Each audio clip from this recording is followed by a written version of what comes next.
Atos, capítulo 18. Depois disso, Paulo saiu de Atenas e foi para Corinto. Ali encontrou um judeu chamado Áquila, natural do Ponto, que havia chegado recentemente da Itália com Priscila, sua mulher, pois Cláudio havia ordenado que todos os judeus saíssem de Roma. Paulo foi vê-los e, uma vez que tinham a mesma profissão, ficou morando e trabalhando com eles, pois eram fabricantes de tendas. Todos os sábados ele debatia na sinagoga e convencia judeus e gregos. Depois que Silas e Timóteo chegaram da Macedônia, Paulo se dedicou exclusivamente à pregação, testemunhando aos judeus que Jesus era o Cristo. Opondo-se eles e lançando maldições, Paulo sacudiu a roupa e lhes disse: "Caia sobre a cabeça de vocês o seu próprio sangue. Estou livre da minha responsabilidade. De agora em diante irei para os gentios." Então Paulo saiu da sinagoga e foi para a casa de Tício, justo, que era temente a Deus e que morava ao lado da sinagoga.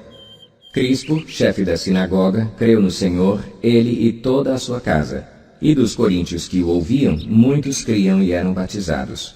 Certa noite o Senhor falou a Paulo em visão: "Não tenha medo, continue falando e não fique calado, pois estou com você, e ninguém vai lhe fazer mal ou feri-lo, porque tenho muita gente nesta cidade."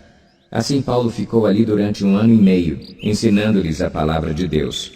Sendo Galho procônsul da Acaia, os judeus fizeram em conjunto um levante contra Paulo e o levaram ao tribunal, fazendo a seguinte acusação: "Este homem está persuadindo o povo a adorar a Deus de maneira contrária à lei."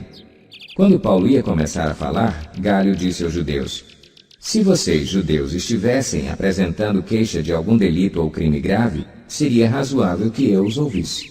Mas visto que se trata de uma questão de palavras e nomes de sua própria lei, resolvam o problema vocês mesmos, não serei juiz dessas coisas." E mandou expulsá-los do tribunal. Então todos se voltaram contra Sóstenes, o chefe da sinagoga, e o espancaram diante do tribunal. Mas Galho não demonstrou nenhuma preocupação com isso. Paulo permaneceu em Corinto por algum tempo.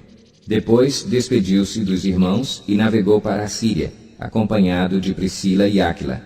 Antes de embarcar, rapou a cabeça em Cencreia, devido a um voto que havia feito. Chegaram a Éfeso, onde Paulo deixou Priscila e Áquila. Ele, porém, entrando na sinagoga, começou a debater com os judeus.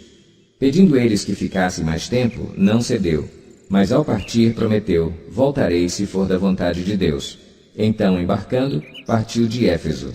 Ao chegar a Cesareia, subiu até a igreja para saudá-la e depois desceu para Antioquia. Depois de passar algum tempo em Antioquia, Paulo partiu dali e viajou por toda a região da Galácia e da Frígia, fortalecendo todos os discípulos. Enquanto isso, um judeu chamado Apolo, natural de Alexandria, chegou a Éfeso. Ele era homem culto e tinha grande conhecimento das Escrituras. Fora instruído no caminho do Senhor e com grande fervor falava e ensinava com exatidão acerca de Jesus, embora conhecesse apenas o batismo de João. Logo começou a falar corajosamente na sinagoga. Quando Priscila e Áquila o ouviram, convidaram-no para ir à sua casa e lhe explicaram com mais exatidão o caminho de Deus. Querendo ele ir para a Acaia, os irmãos o encorajaram e escreveram aos discípulos que o recebessem. Ao chegar, ele auxiliou muito os que pela graça haviam crido, pois refutava vigorosamente os judeus em debate público, provando pelas Escrituras que Jesus é o Cristo.